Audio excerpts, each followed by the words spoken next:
igreja não tem poder nenhum de ligar e de desligar. Esse é papo que no meio chamado evangélico apareceu da década de 60 para cá, com o início da teologia da prosperidade, com a confissão positiva, com o surgimento da unção apostolar. Pegaram um monte de gente, que tinha muita gente com eles, e aí ungiram essas pessoas apóstolos. Aqui no Brasil já houve os 12 apóstolos do Brasil, na década de 90. Brigaram tanto entre eles. E eu recebi aqui os calhamaços que me mandam, eu não sei nem porquê, mas parece que eu sou a ABIN evangélica. Não peço nada, não estou investigando nada, perguntando nada, mas recebo tudo. Provas, documentações, é um monte de coisas.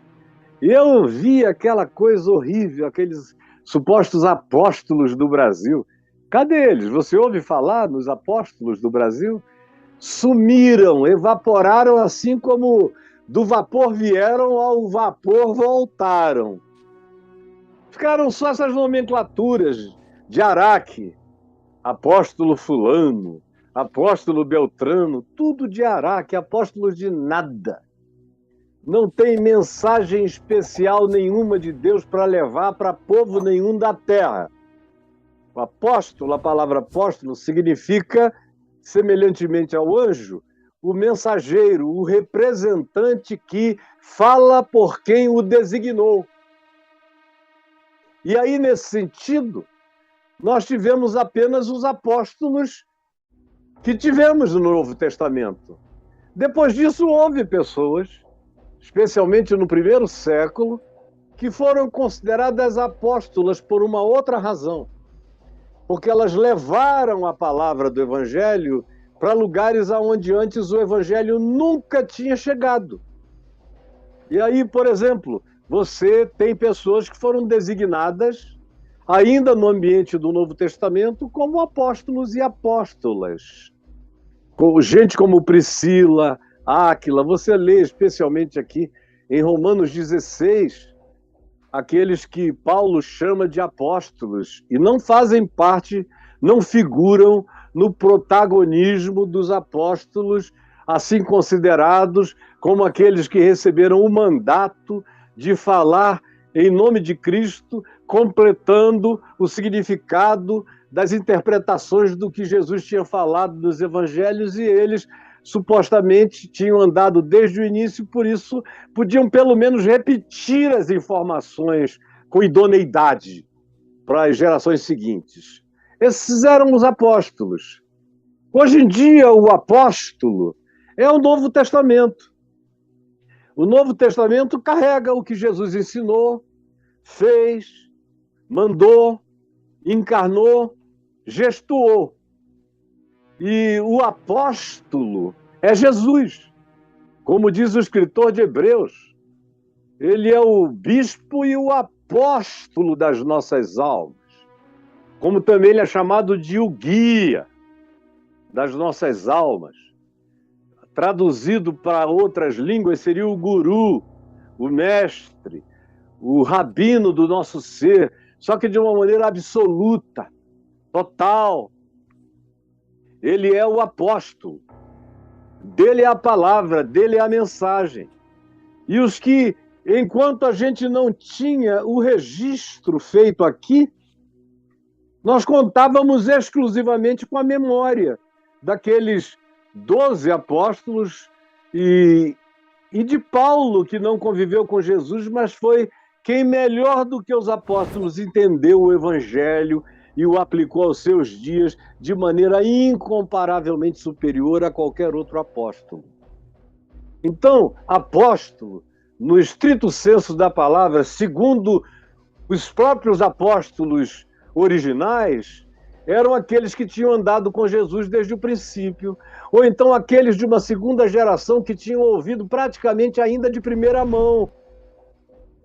Mas logo depois, a utilização desse termo apóstolo parou de existir, exceto depois de Constantino, no quarto século, na Igreja Católica Romana, quando o Papa foi considerado apóstolo e Constantino foi designado pelo cristianismo que tinha acabado de ser formado, essa hidra de muitas cabeças que está presente até hoje, que você chamou de igreja, foi chamado de o 13º apóstolo, num estelionato apostolar absoluto. Então, os apóstolos é que tinham recebido, você veja que quando Jesus falou isso, foi logo na ressurreição, quando ele ressuscita de entre os mortos, ele entra no lugar onde eles estavam reunidos com as portas e janelas fechadas, é o que diz o Evangelho de João, e ele veio e soprou sobre eles.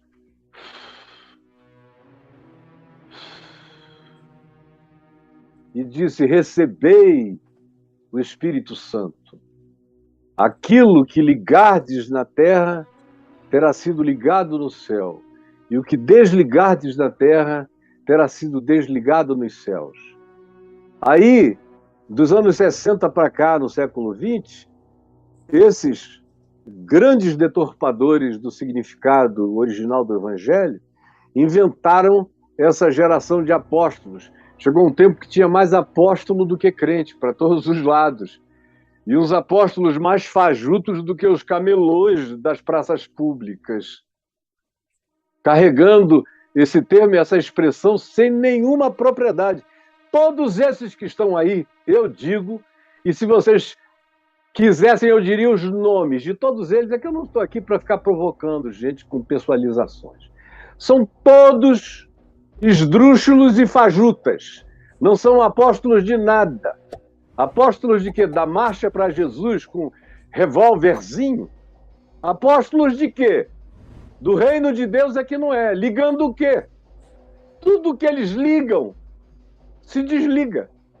Tudo que eles desligam se liga. Olha só a contradição. Eles vivem desligando gente porque eles não gostam delas, porque elas têm hábitos e costumes diferentes, porque elas têm comportamento que eles desaprovam, porque elas têm identificação de gênero que eles abominam, que eles infernizam. Então, toda hora eles estão desligando pessoas assim, ou gente que deixa de ir ao culto deles, que deixa de dar dinheiro para eles. Aí eles dizem: olha, cuidado, porque eu vou retirar a minha cobertura apostólica de você. E se eu retirar, você vai ficar sozinho. Aí o cara fica com medo, faz tudo que esse falso apóstolo manda, como Paulo chama, segundo aos Coríntios, falsos apóstolos. Ele repete isso várias vezes, que estava cheio já nos dias dele de falsos apóstolos, mentirosos, pregando outro evangelho. Se era assim no primeiro século, imagina nos dias de confusão babelística. Isso é uma Babel de igreja que a gente tem. Poder de ligar nada, de desligar nada. Eles não conseguem nem ligar a esposa deles, nem os filhos deles. Não podem nada, isso é tudo mentira para enganar você, meu amigo Marcos Belo, não é isso? Isso. Só para causar essa impressão num rapaz tão inteligente, bonito como você, mas que ficou com esse grilo na cabeça. Vão me desligar. Eles não têm poder nenhum. Mesmo os apóstolos originais tinham nessa palavra de Jesus não algo para ser abusado. E foi algo que eles usaram como uma prerrogativa apenas em muito poucas ocasiões. Quando, na maioria das vezes, eles apenas declararam que aquelas pessoas eram de Deus. Ou quando havia dúvidas, mas ia um grupo de pessoas, como Paulo, Barnabé, e olhavam, enxergavam e davam testemunho da graça de Deus e diziam: eles são de Cristo, sim. Era um ligar no sentido de validação do olhar, do testemunho, do que faziam. E era também um ligar na perspectiva de dizer: filho, filha, você está arrependido, arrependida. Em nome de Jesus, eu te declaro que os teus pecados estão perdoados, como eles faziam e como eu pessoalmente faço, na autoridade do Evangelho. E tenho feito a minha vida toda, e cada vez mais, ligando gente que chega fragmentada, desligada por esses falsos apóstolos, ameaçadores, esses lobos que impetram maldições sobre pessoas que não atendem às suas condições. Eles desligam lá, a pessoa chega toda culpada aqui, eu digo, olha, nada aconteceu, eles não têm poder nenhum, eles não conseguem fazer parar uma dor de dente neles. Eles não conseguem mudar a orientação sexual dos filhos. Eles não conseguem fazer a mulher deles voltar a sentir tesão por eles. Eles não conseguem ligar nem o seu próprio corpo ao corpo da esposa. Eles não conseguem realizar nada. É só fanfarrice, é só mentira, porque Deus não dá poder de ligar e desligar a mentirosos, enganosos, adúlteros, corruptos, que prostituem a alma humana, que enganam, que se apossam, que dominam, que controlam. Esses estão sob controle maligno, tentando exercer domínio sobre a vida de vocês, usando o nome de Jesus. Então, o máximo que eles conseguem é causar angústia no coração de pequeninos, que chegam desesperados, se sentindo já habitando o inferno pelo medo, pelo pânico. E é chegar aqui e eu botar a mão na cabeça e dizer, filho, nada aconteceu. Você continua pertencendo a quem você sempre pertenceu, só que agora você vai pertencer com consciência de causa, sabendo que nenhum mal te sucederá, que praga nenhuma deles, ou de quem quer que seja, vai chegar na tua vida, nem na tua casa, porque quem te garante é o Senhor Jesus. E agora eu te digo, olha nos meus olhos, olha aqui para mim, eu te digo, os teus pecados estão perdoados. Em nome de Jesus, vai em paz. E os casos de desligamento que a gente encontra no Novo Testamento, a gente encontra explicitamente, com todas as letras, um único caso de Paulo, lá na igreja de Corinto, onde ele exagerou na mão. É aquele texto de 1 Coríntios 5, quando ele diz que estava entregando um determinado membro da igreja de Corinto a Satanás para a destruição da carne. Porque o cara tinha ido para a cama com a mulher do pai, não era com a mãe dele, era o pai casou de novo, viúvo, seja lá qual tenha sido a circunstância, e ele ficou com tesão na mulher do pai, a mulher do pai deu mole para ele, eles foram para a cama, tiveram um caso que acabou sendo descoberto e todos eles eram membros da igreja em Corinto, como acontece aqui nas Corintos da nossa vida todo dia. E Paulo, distante, devia ser amigo do homem que foi traído, devia perceber o mal enorme numa cidade como Corinto, tomada de promiscuidade, de prostituição para todo lado, e a igreja não era melhor do que a sociedade que a circundava, ela era muito parecida com a sociedade circundante, a igreja de Corinto, e Paulo, nesse arrobo, diz que reunidos eles e o meu espírito, diz Paulo, eu determino que tal pessoa seja entregue a Satanás para a destruição da carne. Aí passa um tempo, Paulo se arrepende, e na segunda epístola aos Coríntios, você lê lá no capítulo 2, vai lendo em diante, 3, 4, como o arrependimento dele está presente em quase tudo que ele diz naquele início de 2 aos Coríntios. E ele se arrependia de ter entristecido tanto aqueles que tinham o poder de alegrá-lo. E que ele tinha exagerado do que ele tinha dito. E fala lá, retirem de sobre ele esse peso, para que ele não seja esmagado, para que ele não atente contra a própria vida, para que ele não caia numa tristeza profunda, onde Satanás vai ter vitória. Então, ansiedade de ajudar o indivíduo a andar em Cristo, ele exagerou. Ele foi para além dos limites. Porque eu não tenho permissão para entregar ninguém a Satanás. O irmão de Jesus, o apóstolo Judas, falou contra isso na epístola dele, contra aqueles que diziam juízos infamatórios contra o diabo. É uma coisa interessante. Judas, o irmão de Jesus, demanda que a gente tenha uma atitude de respeito pelo mundo espiritual negativo e positivo, por anjos e por demônios. Porque eu não estou aqui para galhofar, nem para puxar arminha para Satanás, que é tudo que ele quer. Nem estou aqui para expulsar demônio do palavrão. Não estou aqui para baixar o nível para um piso em que o diabo gosta de pisar. Não. Ele disse que o arcanjo Miguel, quando contendia, eu estou falando de Judas, o irmão de Jesus, o arcanjo Miguel, quando contendia com o diabo a respeito do corpo de Moisés, não ousou proferir contra o diabo, contra Satanás, juízo infamatório. Seu canalha, seu safado, nada disso. Antes disse que o Senhor te repreenda, Satanás. É o que a gente encontra também em Zacarias 3. Quando Satanás é repreendido pelo anjo do Senhor, que é a manifestação do Cristo, antes da encarnação de Jesus. É o Cristo que o repreende, que repreende a Satanás, que estava acusando o sumo sacerdote Josué.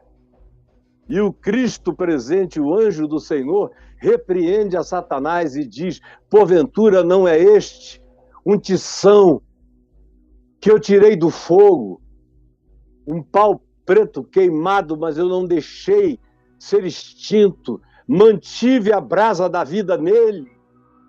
E a tua acusação termina aqui. E mandou paramentá-lo com todas as simbolizações da restauração espiritual. Zacarias no capítulo 3. Então essa coisa não tem nada a ver com a igreja. Imagina essa igreja que vocês chamam aí, que é um cassino de mentirosos, de ladrões, como Jesus disse, do templo em Jerusalém, das autoridades do templo, chamou de covil de salteadores.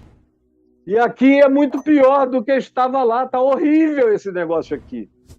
Você acha que Deus está transferindo o poder de ligar e desligar para um pessoal que existe em estado de desligamento divino? Então, meu querido Marcos, apenas saiba o seguinte: você está ligado pelo sangue do Cordeiro. Você tem um liame, um vínculo inquebrável em Cristo. Entre você e Jesus não tem homem nenhum para fazer mediação. Não tem ser humano nenhum, e a igreja não é mediadora entre Deus e os homens. Isso é uma teologia, uma doutrina do catolicismo medieval. E que perdurou até pouco tempo atrás. Mas pergunte ao Papa Francisco se ele crê que fora da Igreja Católica não há salvação, como se propagou tantos anos. Ele vai dizer que não. Ele sabe que a graça de Deus opera livremente em toda a terra sobre quem Deus quer. Mas oficialmente na doutrina da Idade das Trevas, atravessando o medievalismo todo, foi que se construiu esses superpoderes para a igreja, para poder unir casamentos ou não unir, para declarar que quem não pede a bênção dela está sob maldição. É tudo demoníaco. Porque Deus não constituiu ninguém e nada como mediador entre Deus e os homens, senão Jesus Cristo, o homem. Não é Paulo, não é Pedro, não eram os apóstolos, não era a igreja de Jerusalém. Igreja nenhuma tem esse poder de determinar com quem Deus anda e com quem Deus não anda. E quem ensina isso para nós é Jesus, nos evangelhos, que andava com gente que até os apóstolos nem entendiam, que conversava com mulheres, como em João 4, com a samaritana, que devia ser jovem, bonita, ao meio-dia, num lugar descampado, só os dois. E os apóstolos vieram e ficaram grilados, cabreiros, porque ele estava conversando com aquela menina ali. Jesus nunca abriu essa porta para ninguém xeretar a existência de ninguém. Não deu essa permissão. E ele mesmo não daria isso para ninguém que fosse abusar disso. E abuso é tudo que se instituiu no cristianismo. O cristianismo é, semelhantemente ao islamismo, hoje em dia, uma religião de abuso. Abusos, abusos e abusos. E o cristianismo protestante, ou evangélico, ou pentecostal, é o mais abusivo de todos eles. Então, esses que abusam da alma humana são aqueles que estão sob juízo divino. Então, esqueça isso para sempre. Só tem um mediador. Você dá conta da sua vida diante de Deus. Manda eles me desligarem para ver o que acontece. Não acontece nada. Absolutamente nada. Eles usam isso como efeito temerário, angustiante e de submissão no coração de pessoas que não entendem e se colocam na posição de subjugamento, o que eu espero que você nunca mais faça na vida.